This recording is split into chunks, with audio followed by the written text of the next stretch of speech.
নিজেকে স্থির রাখার জন্য কি করবেন? বেশি বেশি নফল রোজা রাখবেন। বেশি বেশি কি করবেন? নফল রোজা রাখবেন। আর ভালো কাজে ব্যস্ত রাখবেন নিজেকে। ভালো কাজে কি করবেন? ব্যস্ত রাখবেন। একা একা থাকলে আর এই যে খারাপ সার্কেলের মধ্যে থাকলেই মাথার মধ্যে শয়তান ভর করবে, তখন দেখবেন অস্থির হয়ে গেছেন আপনি। স্থির হওয়ার চেষ্টা করেন, ভালো কাজে ব্যস্ত রাখেন, হালাল পথ অবলম্বন করে হারাম থেকে বেঁচে থাকেন। এখন যে জায়গায় আসছিলাম এখান থেকে আস্তে আস্তে শেষের দিকে যাবো। দেখুন, আল্লাহ পাক যে বিষয়গুলোকে ভালোবাসতে বলেছেন আমি ভালোবাসবো, এই ভালোবাসা জায়েজ, হালাল। এই ভালোবাসার উদ্দেশ্য আল্লাহর সন্তুষ্টি অর্জন করা। এই ভালোবাসার উদ্দেশ্য এই নয় যে আমি যাকে ভালোবাসি তার কাছে আমি কিছু প্রত্যাশা করছি। না, আমি কিছু প্রত্যাশা করছি না, আমি প্রত্যাশা করছি আল্লাহর সন্তুষ্টি। তখন দেখবেন সে আপনাকে কষ্ট দিলেও আপনি সবর করতে পারবেন। কেন সবর করতে পারবেন? কারণ আপনি তো আল্লাহর সন্তুষ্টির জন্য তাকে ভালোবাসছেন, আপনার তো কোনো স্বার্থ নাই। এখন আপনি দেখবেন রিল্যাক্স থাকতে পারবেন, সম্পর্ক টিকেও থাকবে এবং আপনি ক্ষমা করতে পারবেন মানুষকে। যখন নিজের চাওয়াটাকে আপনি ইনফোর্স করতে চাইবেন তখন কিন্তু আপনি এই সম্পর্ক নষ্ট করে ফেলতে পারেন, কারণ আপনি হক পাচ্ছেন না। সামনে আসেন।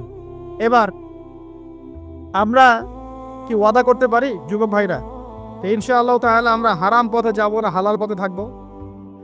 পশ্চিমাদের এই মদতপৃষ্ঠ এই সো কল্ড ভালোবাসা দিবসের এই শোতে আমরা গা ভাসাবো না, আমরা কি ওয়াদা করতে পারি? আমরা কি ওয়াদা করতে পারি যে ইনশাআল্লাহ আমরা হালাল ভাবে বিয়ে শাদী করবো, কোনো হারামে যাব না ইনশাআল্লাহ? এই সমাজ থেকে জেনা বন্ধ করতে হবে, এই সমাজ থেকে ফ্রি মিক্সিং বন্ধ করতে হবে, এই সমাজ থেকে সমস্ত পতিতালয়কে বন্ধ করতে হবে। বন্ধ করে আমরা সামাজিক উদ্যোগ নিয়ে প্রয়োজনে আমাদের পলিটিক্যাল পাওয়ারকে কাজে লাগিয়ে সমস্ত পতিতালয়গুলো বন্ধ করে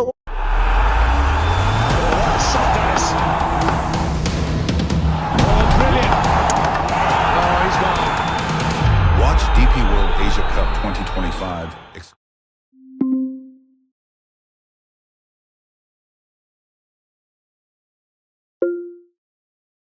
Calling A Mobile.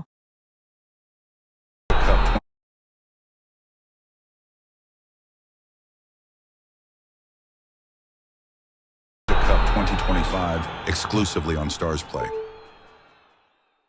করে ওই মেয়েদের রিজিকের জন্য আমরা বিকল্প ব্যবস্থা করবো ইনশাআল্লাহ। আমরা টাকা পয়সা একত্রিত করে তাদের জন্য কর্মসংস্থান করতে পারি না? এইগুলো কাজ করে নারীর অধিকার প্রতিষ্ঠা করা যায় না? নাকি রাস্তাঘাটে গাড়ি স্লোগান দিয়ে প্রতিষ্ঠা করা যাবে? সমস্ত যে নোংরা জায়গাগুলো আছে এগুলো বন্ধ করে ওই মেয়েরা কিন্তু কারো মা, ওরা দেখবেন কারো বোন, কারো স্ত্রী বা কারো সহধর্মিনী কিছু একটা হবেন। তারাও কিন্তু মানুষ, তারাও মানুষ, হয়তো অন্ধকার জগতে হারিয়ে গেছে, দালালের খপ্পরে পড়েছে বা পেটের দায় পরে কাজ করছে। যদি আমরা তাদের জন্য বিকল্প ব্যবস্থা করে দিতে পারি, আল্লাহ পাক আমাদেরকে তৌফিক দান করুন, তাদের জন্য কর্মসংস্থানের ব্যবস্থা করতে পারি, একটা মেয়েও এই হারাম পথে যাবে না ইনশাআল্লাহ। আমরা কি এভাবে নারীর অধিকার প্রতিষ্ঠা করতে পারি না? আমরা কি এতিম মেয়েদের দায়িত্ব নিয়ে করতে পারি না? আমরা কি সমাজের বিধবা মেয়েদেরকে বিয়ে করতে পারি না? তালাকপ্রাপ্ত মেয়েদের দায়িত্ব নিতে পারি না? মেয়েদের অধিকার নিয়ে অনেক কথা বলা হয়, কিন্তু এই কথাগুলো থাকে খালি বুলি, বাস্তবতা নাই। বাস্তবে কয়জন ছেলে এতিম একটা মেয়েকে বিয়ে করে দেখিয়েছে? কয়জন ছেলে একটা বিধবা মেয়েকে বিয়ে করার সাহস করেছে? কয়জন ছেলে একটা তালাকপ্রাপ্ত একটা মেয়েকে বিয়ে করে দেখিয়েছে? এবার দেখুন, শেষ করার আগে আমি এদিকে কয়েকটা পয়েন্টস বলে শেষ করছি। এখন আমরা বুঝতে পারলাম যে আল্লাহ পাক পুরো সৃষ্টি জগৎকে ভালোবাসেন। আল্লাহ পাক আমাকে ভালোবাসেন, আপনাকে ভালোবাসেন বলেই আজকে আপনি এখানে বসে আছেন। আল্লাহ পাক আপনাকে ভালোবাসেন বলেই লক্ষ লক্ষ কোটি কোটি মানুষ এখন জেনা করছে, আজকের দিনে আপনি ওয়াজ মাহফিলে বসে আছেন। আল্লাহ পাক আপনাকে ভালোবাসেন বলেই আপনি আল্লাহকে সেজদা দেওয়ার তৌফিক পেয়েছেন, আপনি লা ইলাহা ইল্লাল্লাহ কালিমা শিখেছেন, আপনি এই যে কোরআন পড়তে শিখেছেন, কোরআন পড়ছেন, হাদিস পড়ছেন, নবীর দ্বীনের প্রতি মহব্বত আছে, আল্লাহ আপনাকে ভালোবাসেন বলেই হচ্ছে। কখন বুঝবেন আল্লাহ আপনাকে ভালোবাসেন? যখন আল্লাহ পাকের অনুমোদিত কাজগুলো আপনার ভালো লাগবে, নামাজ পড়তে ভালো লাগছে, রোজা রাখতে ভালো লাগছে, কোরআন তেলাওয়াত করতে ভালো লাগছে, আল্লাহর জিকির করতে ভালো লাগছে, আলেম ওলামার সাথে থাকতে ভালো লাগছে, ঠিক আছে? আল্লাহর হালাল কাজগুলো যখন ভালো লাগবে বেশি বেশি, বুঝবেন আল্লাহ আপনাকে নির্ঘাত মহব্বত করেন।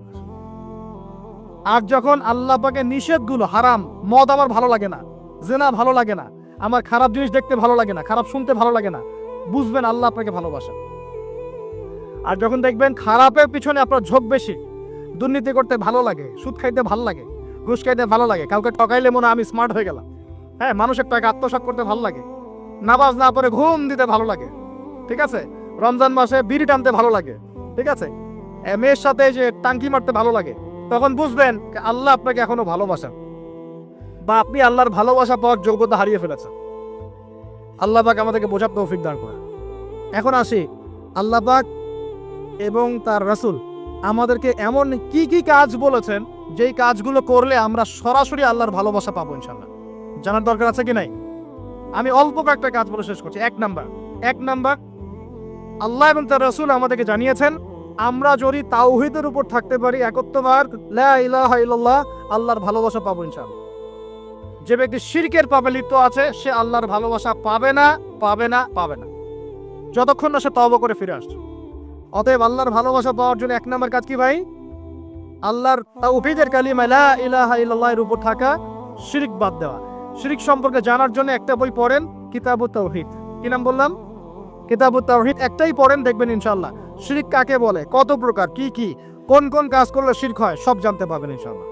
এই বইটা একটু কঠিন, এই বইটার ব্যাখ্যা বের হয়েছে, ব্যাখ্যা যুক্ত বই কিনবেন এবং যেগুলো বুঝবেন না ওলামায়ে কেরামকে জিজ্ঞাসা করবেন, কারণ সবগুলো কিন্তু